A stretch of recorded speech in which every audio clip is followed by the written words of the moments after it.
We must learn to trust, rebuild. And follow the blade. It's the first playable historical figure that's ever been in the Assassin's Creed series. Were there any difficulties or special care that you guys had to take when you were writing Yasuke as a playable character versus just including a historical figure in the storyline elsewhere? Well, that's a great question. I think the narrative team for the writing team, the choice of Yasuke's character, he ties together many important figures in our era. The Diamond Oda Nobunaga, the first of Japan's two great unifiers, the Jesuits, and because people play an important role in the story that we're telling, Yasuke actually was just sort of full of opportunities for the writing team. Because we had very few tasks to work with, but what we had was such a terrific fit, and then there was this great opportunity to go in and start weaving the facts into the story that we then told. And this is also, finally Assassin's Creed is in feudal Japan. I feel like that's been one of the most hotly requested fan locales that the series has had. What finally made this the right time? How did the team land on this time and place in the first place? It's really the amount of enthusiasm from the community, and then it's been this great chemistry with the passion and the dev team as well. Everybody is so excited about the setting. I think, we have a lot of progress in recent years that allowed us in 2020 to make the decision to take the deep dive into feudal Japan and get to know the setting. We also, with our game engine Anvil, were able to bring this setting to life with this incredible amount of dynamism and light in the world, and total realism and attention to detail that really shows the setting, I think, to its full advantage. Did the team feel any sort of special kind of pressure because this setting has been so hotly requested for so long to get it right, so to speak, for the fans? It was really important for the team to really do our research, do the homework. I mean, that's such a great fun as a developer part of us working in Assassin's Creed is this ability to come to our work with students and to get to take the deep dive with the guidance of historians and experts and consultants. And they played a critical role as well as our internal teams from Ubisoft Tokyo and Osaka, who stepped in to help us to make sure that we were able to respectfully bring this setting to life. And Shadows is set in 1579, which is actually overlapping a little bit with the time periods in a couple other Assassin's Creed games, like Rogue. Was this a conscious decision, or was it simply just a coincidence of serendipity that it happens to overlap with some other timelines in the series? This is a really pivotal moment in Japanese history and in the sort of time period that we wanted to cover, so it really worked well as a starting point of our story. And can you delve a little bit more? Obviously in the preview I was able to see a little bit, but for everyone who wasn't, delve into how these two characters are helping each other and connected in this story. And how did you make decisions about where you wanted to divert Yasuke's storyline from the historical facts that you did have on hand? So on the writing team, we had so much fun working on super fun to write the characters now in Yasuke, but then working on developing the space between them, their relationships, their friendship,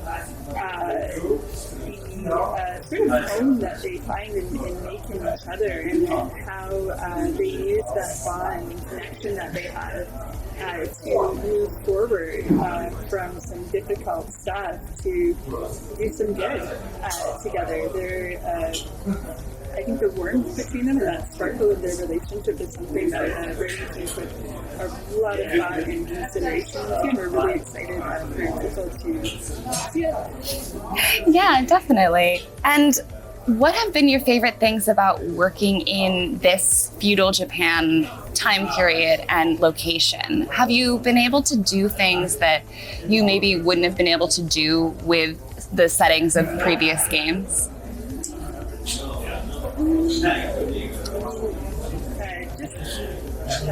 We're playing the build a ton right now, and just seeing the amount of detail in the setting. We know that this is a critical moment in Japan's history. We're at the start of the Azuchi Millennium period. Well, the game starts. It takes place during this period. And it's a very, like a kind of civil war, a very charged time. It's a very transformative period in history. And we also see historically in these periods of great transformation, they become catalysts for growth. And we see these sort of green shoots of hope in our era for a future, which is an artistic renaissance that starts during our period, and it's going to bloom later on in the Edo period. But that was also super fun to work with because we have some fabulous historical characters, figures, like Sen no Rikyu, for example, a tea master, who players will get to meet. So there were lots of great opportunities there to explore the setting in terms of the conflict and the emotions there, and then take a step back and find out and see all of the beauty that's there as well. Can you talk a little bit more about what the research process was like behind this game? I know you said for Yasuke himself, there's sort of a lot of gaps in the history that we have available. What was that like for the team? I think it's really a really fun aspect of working with historical fiction is just the ability to take a setting and take historical figures and learn about them with guidance.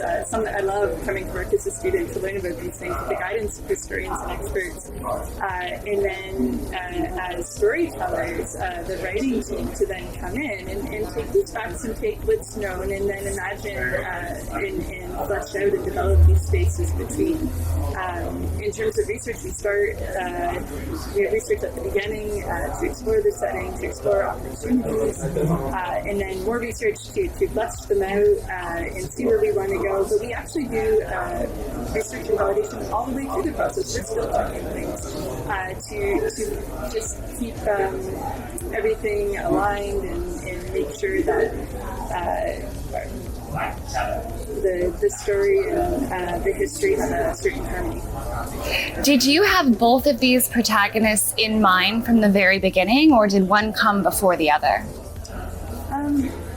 From the moment the team decided to have the dual protagonists to have to be able to for players to live the fantasy of a shinobi and a samurai, Naoe and Yasuke made a really dynamic duo in terms of they have very different perspectives. Yasuke coming from outside Japan and being connected to Oda Nobunaga, who's in a very high seat of power, and the Jesuits to Naoe, who's been in Iga, which is a kind of a remote mountainous province, fiercely independent and the birthplace of the shinobi. So between them, they really can help us explore the setting, our overlapping perspectives too, and the place where they overlap to shine light on so much of the nuance and intrigue of the era.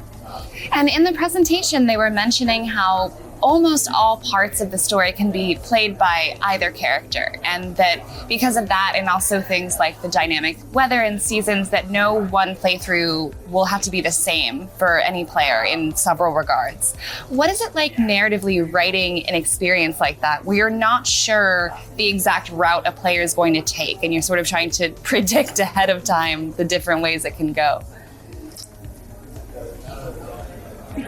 It's a lot of fun for the writing team. Like, we really work very closely as well with our quest design teams and many teams on production to really get that sort of 360-degree view on what we're writing. It's such a collaborative process. And think it requires us also to know our characters really well, because when we're writing for them, it's really aligned with who they are, and we stay focused on the story, then those in-between moments, I think, come together well, because that consistency of the character and purpose is there. Yeah, they seem like really good foils for each other in a lot of different ways. Yeah, they're super complementary, and there's so much chemistry that makes them more than the sum of their parts. It's really fun. Can you give fans any insight into how much the storylines may differ depending who they're playing as? Sure. Both of our protagonists now in Yasuke, they do each have individual stories that players will play and experience. And then out in the open world, they can swap characters depending on how they want to play. But as we can see in the demo, Yasuke has a certain reputation. He's a samurai for Oda Nobunaga. Now, if he wants to be seen or observed, people will react to them both kind of differently, and that might open up opportunities for them both to connect with different types of people and to engage in different types of relationships too. Okay. Do you have one protagonist that if you're playing the game you prefer to play as over the other? Honestly, it's